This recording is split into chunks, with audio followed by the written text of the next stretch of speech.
What is going on, guys? It's the Mad Dragon. We're back doing another preview video for round 4 of the Rugby World Cup. This one's going to be for Argentina versus Chile. This is one of the games on Saturday. We're going to have a run through the teams that have been announced for both sides, give some thoughts on the teams, how we think the game might go, and of course, give that all-important score prediction that will most likely be nowhere near the final score, because I really suck at them, but it's fun to add into the video. Anyway, if you enjoy this type of video, make sure you hit that like button, and of course, subscribe to the channel. If you're not already, you want to support the channel and you enjoy your rugby content on YouTube, why not? So Argentina versus Chile. Argentina, a team that still feels like they're underperforming at this World Cup. I thought they were coming in as maybe one of the dark horses for this World Cup. They really haven't landed it. We saw that first game versus England. That's maybe the worst game I've ever seen by them ever. And then they played Samoa, and I don't think Samoa had a brilliant game. I thought they had a lot of issues to deal with, and Argentina only winning that one 19 points to 10, only taking it by 9 points at the end with a pretty fully fledged Argentina team. So I still don't think Argentina are performing at the top of their game. Chile have been much more exciting in terms of the rugby. They've been one of the most exciting teams to watch at this World Cup. But the results not going their way. They are getting a couple points here and there, but they didn't against England last week, unfortunately. Going into this one then, I've had a look at the teams. Argentina are classed as the home team, so we'll start off by talking about them first of all. Now, changes aplenty in this one, and it's taken me a little bit by surprise. Now, Chile, of course, last week lost to England. They lost very heavily to England and a bit of an England B team. So maybe Argentina are thinking we can do the same. We can put on a bit more of a B team, less of the big names, and keep them for other games. But I also think the Chile team last week wasn't the biggest team they had. They definitely looked more impressive in other games. They lost a couple of big names being moved to the bench, like the scrum half, and Ayaja was moved to the bench as well. So I don't think it was necessarily their best team going up against England as well. So I'm hoping that Argentina haven't made too many changes along the way here. Having a look at the team then, in this front eight, a lot going on. So Sclavy, Creevy, and Bejo will be coming in. Bejo, the only remainder from that game going against Samoa last week. Now, the scrummaging and the driving maul was an area of concern for Chile going up against England. Of course, we got to see Theo Dan go over for a couple of tries with England. So I imagine Argentina are looking at this one as well. Like, we're probably going to be able to outmuscle them. We'll probably go through the forward to this one. So I'm sure Creevy will probably have a good game because he's very, very high on his caps now. But he's got an experienced head to get the ball at the back of that maul. I'm sure he'll be looking to go for a couple of tries. In the lock department, Guido Petty goes in alongside of Rubiolo. It's one of the few times you'll ever see this Argentina team without Alemano or Lavanini, or both at the same time, as we know they love to do. I do rate Guido Petty as a good player, though. It's nice to see him still in there. And then in that back row, Juan Montin Gonzalez moves to the flanker shirt. Kramer retains at open side, and Facundo Issa goes in the number 8 shirt. So no Pablo Matera this week. They've done a lot of their resting of some of their, maybe more key players. We haven't got any Julian Montoya. We haven't got any Matera. There's no Boffelli when we get onto the backs in a little bit. I know those three because I specifically put them in my fantasy team this week, and none of them are playing, so I've got a little bit screwed over by that one. And although they have bolstered with, some big players in there, Creevy's an experienced head, Sclavy gives me a couple of penalties here and there. Facundo Issa is a big ball carrier. Juan Montin Gonzalez moving to flanker is absolutely fine. There's a lot of changes going on here, and Chile seem to want to run the ball a lot. They seem to want to play an expansive game and go on the attack a lot. I can see Chile maybe, thinking they've taken away a couple of key players here. Maybe we'll get over for a couple of scores in this game.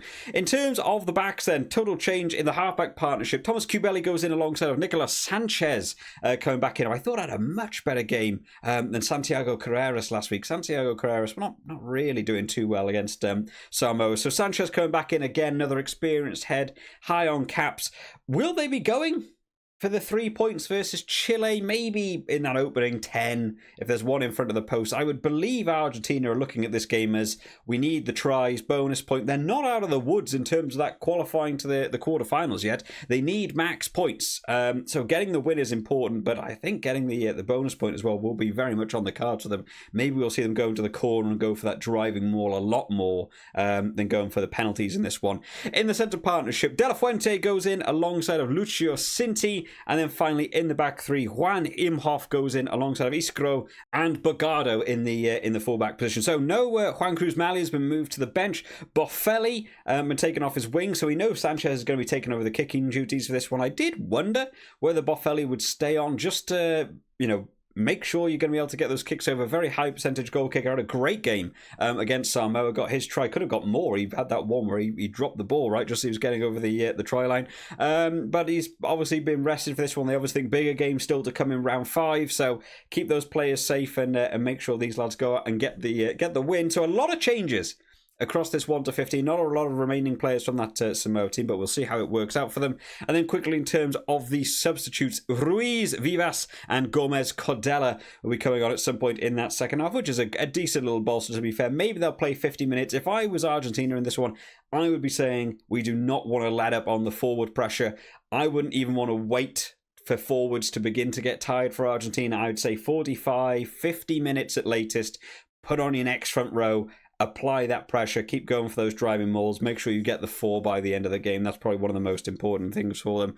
In terms of the rest of the placement forwards, with them then, Alemano, because there's got to be one in this Argentina team of that partnership. Someone has to be in there. Joaquin Oviedo, who's a name I can't even put a face to the name when I see that on there, and I feel like I've talked about Argentina for a good couple of years now on this channel, so I'll be looking forward to see him. Probably a player that I do recognise if I saw his face, but not off the top of my head. And then in the replacement backs, Bazan Velez, Santiago Carreras and Juan Cruz Maliot to come on in that second half. So Mali will be a big bolster to this side. Santiago Carreras is a much more attacking fly half than Nicolas Sanchez in terms of ball carrying and running it up to the line.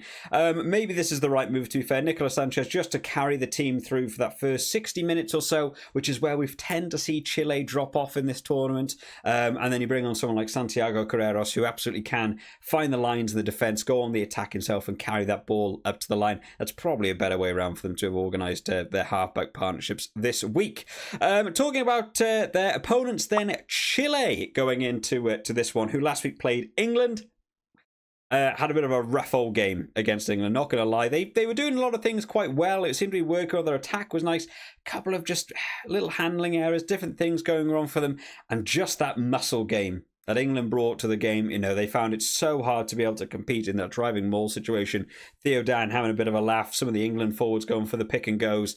A real brutal game for them. It's welcome to that real sort of tier 1 level of rugby. But Chile have been one of the teams I have been really enjoying over the course of this World Cup. In terms of the team itself, then one change in the front row. Carrasco comes in alongside of Baum and Ditas. Now Ditas, I think, had a couple of penalties go against him last week, right? So we'll have to keep a bit of an eye out for him.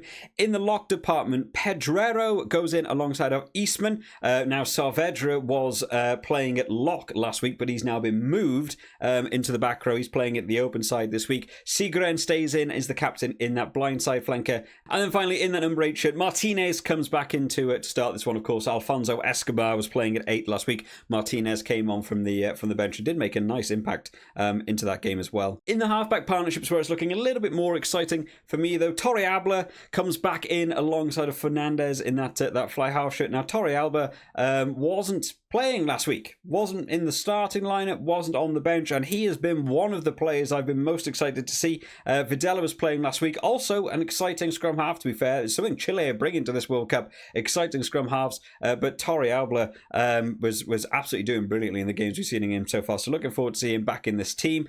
In the centre partnership, Matias Garafulic goes back in alongside of Domingo Saavedra. Garafulic, again, as I said in last week's preview video, keeps giving away offside penalties.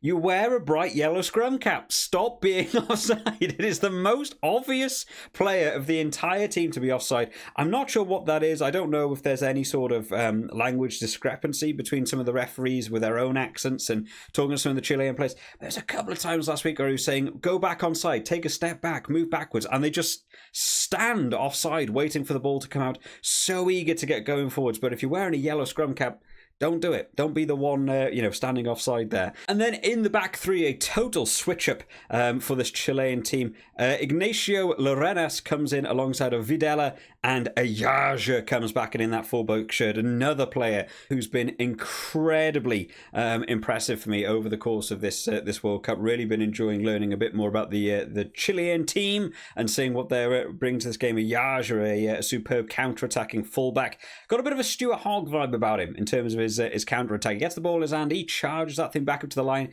He's also got a good step on him. He's one to watch in this Chilean team.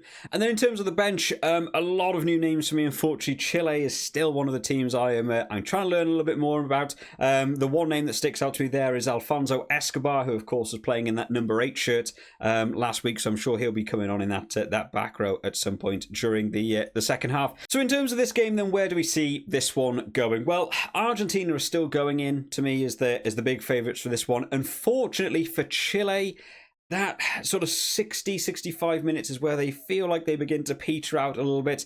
They're so determined to play aggressively, running rugby, ball in hand. Sometimes it comes back to bite them because they just sort of knacker themselves out as that game gets on. And one of the areas that England exploited was the physicality in the game. A team that loves a bit of physicality is, unfortunately, Argentina. So I can see Argentina wanting to really muscle over this game and go through the forwards and put Chile under a lot of pressure.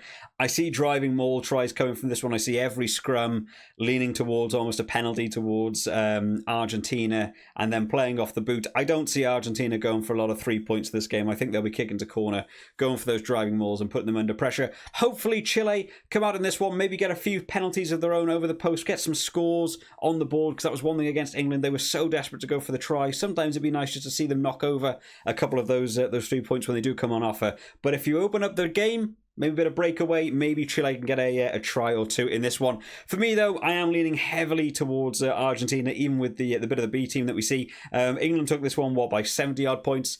I've not been as impressed by the Argentinian performance over the course of this tournament, so I'll drop it down a little bit.